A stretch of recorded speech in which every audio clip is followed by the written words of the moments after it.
Hi everyone, मेरा नाम ऋषभ है और बात करेंगे आज रिलायंस इंडस्ट्रीज लिमिटेड के बारे में। हम सबको पता है कि हमारे देश के पूरे पूरे स्टॉक मार्केट की हाल फिलहाल सबसे बड़ी कंपनी है मार्केट कैप के हिसाब से। और एक चीज है कि ये आज से नहीं है मार्केट कैप में नंबर वन, बहुत सालों से। तो और दूसरी चीज ये है कि नंबर वन ये सिर्फ मार्केट कैप में नहीं है, इनके जो ओनर हैं वो भी नंबर वन है इंडिया के रिचेस्ट पर्सन में, यानी कि पूरे के पूरे इंडिया में ही नहीं एशिया तक में सबसे अमीर इंसान है हमारे मुकेश अंबानी जी। तो अब इसका क्या मतलब हुआ कि क्या रिलायंस इंडस्ट्री इनके अमीर होने से या फिर इनके मालिक होने से बेहतर हो गई? ऐसा कुछ नहीं है। आपको मैं बहुत सारी चीजें इसमें एक्सप्लेन करना चाहता हूं, क्योंकि अभी हाल फिलहाल इसकी जो वैल्यू है, जो इसका स्टॉक प्राइस है करंट, वो काफी नीचे आ चुका है। ठीक है, अब आप कहेंगे जब इतनी अच्छी कंपनी है, इतने अच्छे ओनर हैं, तो स्टॉक प्राइस कैसे नीचे आ गया?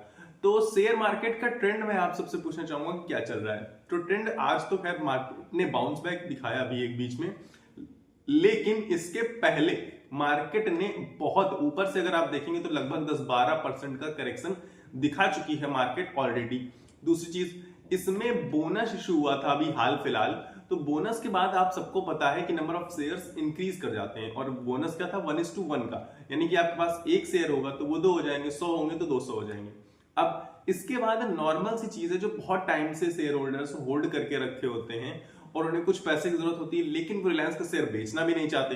तो जब डबल हो जाते हैं शेयर्स तो वो सोचते हैं ठीक है, मैंने तो 100 लिए थे ना, तो अब 100 बाकी जो एक्स्ट्रा वाले आ गए हैं उन्हें बेच देते हैं। हालांकि आप कहेंगे कि नहीं, ऐसा क्यों, वो प्राइस अलग था, ये प्राइस अलग, वो चीजें अलग अलग हैं, लेकिन लोग फिर भी क्या करते हैं, अपनी शेयर होल्डिंग को कम कर देते हैं, क्योंकि वो नंबर ऑफ शेयर्स पे मैटर करता है। तो इसलिए शेयर प्राइस एक तो डाउन आया। दूसरी चीज कि बाजार में माहौल थोड़ा सा प्रेशर वाला है, मतलब सेलिंग प्रेशर काफी ज्यादा बना हुआ है। और बाजार गिर क्यों रहा था? बाजार गिर रहा था एफआईआईज की सेलिंग की वजह से। और एफआईआईज क्या रिलायंस इंडस्ट्रीज में कम है कहीं से भी? आप ये चीज सोचिए। और दूसरी चीज, रिलायंस इंडस्ट्री जब देश की सबसे बड़ी कंपनी है तो उसमें एफआईआईज का जो अमाउंट है वो भी कंपैरेटिवली बाकी सबसे ज्यादा लगा होगा। ये तो आप समझ सकते हैं ना कि एक चीज है जो बहुत बड़ा नंबर है, उसका 1% भी बहुत छोटे के 10% से ज्यादा होगा। तो बस वही चीज है। तो एफआईआईज की सेलिंग की वजह से मार्केट गिर रही थी। अब मार्केट गिरेगी तो एफआईआई सेलिंग कर रहे थे, इसलिए गिर रही। एफआईआई सेलिंग कर रहे तो वो स्टॉक से तो बेच रहे होंगे ना, तो स्टॉक्स में उन्होंने रिलायंस की भी सेलिंग करी होगी दबा के। अब रिलायंस में ये इतना ज्यादा बात ही क्यों हो रही? सबसे बड़ा सवाल तो ये है कि रिलायंस में आप बात क्यों कर रहे हैं, आप ये पूछ लीजिए। तो रिलायंस में बात इसलिए कर रहा हूं क्योंकि ये एक पहला साल हुआ है ऐसा इतने सालों के बाद जब रिलायंस ने निगेटिव रिटर्न दिया, मतलब रिटर्न ही नहीं दिया। नहीं तो नॉर्मली आप देखेंगे रिलायंस की हिस्ट्री उठाकर 14, 15, 12% के रिटर्न्स प्रोवाइड करती आई है, कंसिस्टेंट रही है बहुत ज्यादा। इसीलिए रिलायंस के बारे में ज्यादा बात हो रही है, क्योंकि रिलायंस सबसे सेफ कंपनी मानी जाती है, सबसे सेफेस्ट स्टॉक है हमारे शेयर मार्केट का, क्योंकि रिलायंस के डूबने के चांस बिल्कुल ना के बराबर है। ये नहीं होगा कि डूबेगा नहीं, लेकिन अभी फिलहाल हाल फिलहाल तो असंभव जैसा ही लगता है हमें। तो दूसरी चीज, जो रिलायंस के बारे में हम बात कर रहे हैं तो इसलिए कर रहे हैं क्योंकि हम लोग मनी मैनेजमेंट के साथ साथ रिस्क मैनेजमेंट भी चाहते हैं स्टॉक मार्केट में। अगर आप, पक्की बात है, अगर आप नए नहीं हैं, पुराने हैं थोड़े से भी, तो आप समझ गए होंगे कि हर चीज पैसे कमाने पर नहीं शुरू होती है स्टॉक मार्केट में, पैसे बचाने पर शुरू होती है। तो पैसे बचाने पर शुरू होती है, इस बात को मैं एक्सप्लेन कर देता हूं आपको। अब हाल फिलहाल जिसने भी पैसा लगाया होगा, मान लीजिए ऊपर के लेवल पर, तो वहां से करीब करीब 10 से 12% इंडेक्स टूट चुका है, यानी कि निफ्टी 50। तो स्टॉक्स आप देखेंगे रिलायंस के उठा लीजिए, लगभग 20, 25, 25% से ज्यादा के स्टॉक्स टूट चुके हैं ऑलरेडी। 30% की गिरावट दिखा रहे हैं। तो अब जिसने उस लेवल पर लिया तो 30% गिरावट आ गई कि नहीं आ गई, लेकिन फिर भी एक सेफ कंपनी पर उसका पैसा लगा है जिसके आगे ग्रो करने के चांसेस बहुत हाई है। तो इसलिए आपको पैसा अप डाउन होगा, ये बड़ी बात नहीं है, लेकिन आपका पैसा सेफ जगह पर हो, आपका रिस्क जो है वो मैनेज हो सके, रिस्क कम से कम हो जाए, ये बेहतर चीज है। और यही हमें सीखना है, यही हमें समझना होता है। तो रिस्क को कम से कम करने के लिए भी जो रिलायंस है वो स्टॉक मार्केट में बेस्ट स्टॉक मुझे लगता है, पर्सनली आपको ये बता रहा हूं। अब दूसरी चीज, कि रिलायंस में आपके लिए ऐसा क्या है कि आपको ये क्या बेहतर दे सकता है जो शायद बाकी अदर स्टॉक्स, हाँ बहुत सारे स्टॉक्स भी दे सकते होंगे, लेकिन रिलायंस पर सिक्योरिटी बढ़ जाती है। इसीलिए मैं आपको बताना चाहता हूं कि आपके लिए रिलायंस में क्या है। रिलायंस में आपके लिए है कि एक तो आप भी अमीर हैं, सब लोग अमीर हैं भाई, हम सभी अमीर हैं, ठीक है, क्योंकि हम सब मुकेश अंबानी जी को कुछ ना कुछ पैसा मंथली देते होंगे, क्योंकि हम लोग उनकी सिम यूज करते हैं जियो। पर अब जो मुकेश अंबानी जी अमीर हैं और वो इतने बड़े बड़े फैसले ले रहे हैं, इतने बड़े डिसीजंस ले रहे हैं, सारी मतलब हर तरीके से मार्केट में तबाही मचाए हुए हैं। आप कहेंगे जब उन्होंने मार्केट में तबाही मचा रखी है तो स्टॉक प्राइस क्यों नहीं गिर रहा? अगेन मैं आपको एक्सप्लेन कर चुका हूं, एफआईआई सेलिंग कर रहे हैं, ऊपर से मार्केट का ट्रेंड भी नीचे है। पर मार्केट जब उठेगा, मार्केट का मतलब पता है क्या आपको? नंबर 1 स्टॉक है रिलायंस, तो वो भी उठेगा उसके साथ साथ, क्योंकि रिलायंस उठेगा तभी मार्केट उठ सकता है अच्छे खासे अमाउंट में, आपने देखा होगा आज का ही देख के।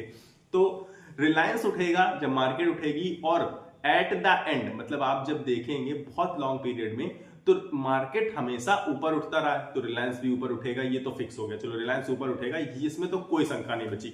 अब हमारे लिए इसमें क्या है कि इस समय जो शेयर प्राइस आप देख रहे हैं कि एक साल में निगेटिव रिटर्न दिए इसने 2-4% की, अब आज तक इसने ऐसा नहीं किया, तो जब ये पॉजिटिव देगा तो समझ जाइए उस साल की भी भरपाई करेगा, यानी कि पूरे के पूरे 30-35% का रिटर्न मुझे हाल फिलहाल आगे आने वाले एक साल में रिलायंस की तरफ से दिख रहा है।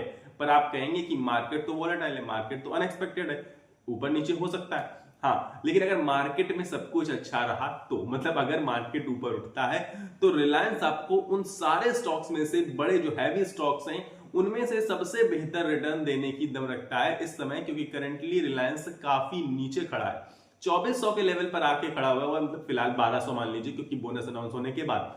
तो 1200 का ये जो लेवल आपको दिख रहा है, ये रिलायंस का लेवल आप 4 साल बाद देखेंगे तो कभी नहीं आएगा, चाहे कितनी भी बड़ी गिरावट आ जाए, कितना बड़ा क्रैश आ जाए, पर 4 साल के बाद ये वापस 1200 तो नहीं आने वाला। आप कहेंगे बोनस इश्यू हो जाएगा तो आ जाएगा, तो जरूर आ सकता है, क्योंकि 4 सालों में ये पक्का 2400 का लेवल तो पार कर ही चुका होगा, इस बात की गारंटी है।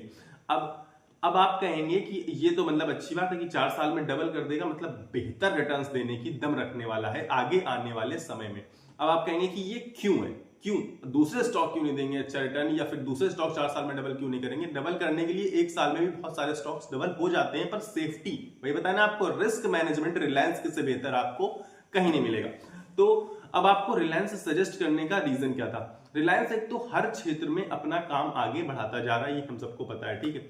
अब हाल फिलहाल आप कहेंगे रिलायंस पावर नहीं, वो अनिल अंबानी जी की कंपनी है, लेकिन पावर सेक्टर में भी मुकेश अंबानी जी अपने हाथ पैर पसार रहे हैं, मतलब आगे अपना काम बढ़ाने को देख रहे हैं, और पावर सेक्टर फ्यूचर सेक्टर है, हम सबको पता है कि फ्यूचर में पावर सेक्टर की ग्रोथ बहुत भरपूर है, बहुत दमदार है। अब दूसरी चीज, अभी हाल फिलहाल स्नैक्स मार्केट में कैंपा कोला के बाद कैंपा कोला सक्सेस हो गई, वो तो नॉर्मली सक्सेस हो गई, क्योंकि अब देख रहे हैं हम लोग गवर्नमेंट भी ये जो कोल्ड ड्रिंक्स आते हैं, मतलब सॉफ्ट ड्रिंक्स वगैरह में टैक्स बढ़ाने के लिए विचार कर रहे हैं, और वो इसी वजह से शायद कर रहे हैं, बहुत सारे लोग ऐसी बातें भी कर रहे हैं कि मुकेश अंबानी जी की कैंपा कोला को सपोर्ट करने के लिए प्राइसिंग स्ट्रेटजी आपको पता है उन्होंने अपनाई, चलिए कैंपा कोला सक्सेस हो गई। अब दूसरी चीज, वो स्नैक्स मार्केट में आना चाहते हैं, मतलब नमकीन, बिस्किट, चिप्स और बिस्किट वगैरह, यही सारी चीजें, कुरकुरे। तो इस मार्केट में भी जो हल्दीराम है, जो दूसरे कॉम्पिटिटर्स हैं, उनको देखिए ये लोग पछाड़ने की दम रखते हैं। मैं ये नहीं कह रहा हूं पछाड़ देंगे, मैं ऐसा कभी कह नहीं सकता डायरेक्टली, क्योंकि जब तक वो चीज हो नहीं जाती तब तक कंफर्म नहीं है, चाहे वो कितना भी बड़ा इंसान हो, क्योंकि सामने कंपटीशन बहुत बार बहुत टफ भी आ जाता है, लेकिन उनके अंदर ये दम है, वो ये बात कई बार प्रूव कर चुके हैं, ना केवल कैंपा कोला में बल्कि जियो की सिम भी जब उन्होंने लॉन्च करी थी तो भी उन्होंने ऑलमोस्ट टेलीकॉम सेक्टर में भूकंप मचा के रख दिया था, ठीक है। अब जियो तो आप यूज करते ही, मान लीजिए मोस्टली यूज करते हैं लोग, तो इसलिए वहां से उनका आ रहा बिजनेस, मतलब रिलायंस के एक बिजनेस नहीं है, बहुत सारे बिजनेस हैं, और उन बहुत सारे बिजनेस में से हर बिजनेस को वो कुछ नई ऊंचाइयों पर ले जाने का प्रयास निरंतर कर रहे हैं और करते भी रहेंगे। तो जिस तरीके से रिलायंस ग्रो करेगा, ग्रो अभी भी कर रहा है, बस अभी हालत क्या है कि मार्केट रिवर्स ट्रेंड, मार्केट अगर भाई नीचे जाएगा, वो कितना भी अच्छा काम कर ले, पर बहुत बड़े मार्जिन से आपको उसमें पॉजिटिविटी नहीं दिखाई पड़ सकती। लेकिन अगर मार्केट थोड़ा भी ऊपर जाएगा और ये कामकाज बहुत बेहतर करेंगे, तो ऑटोमेटिकली शेयर प्राइस मार्केट से 4-5 गुना इंक्रीज कर जाएगा, और ऐसा बहुत बार हुआ है, ऐसा करने की दम रिलायंस में है, ठीक है।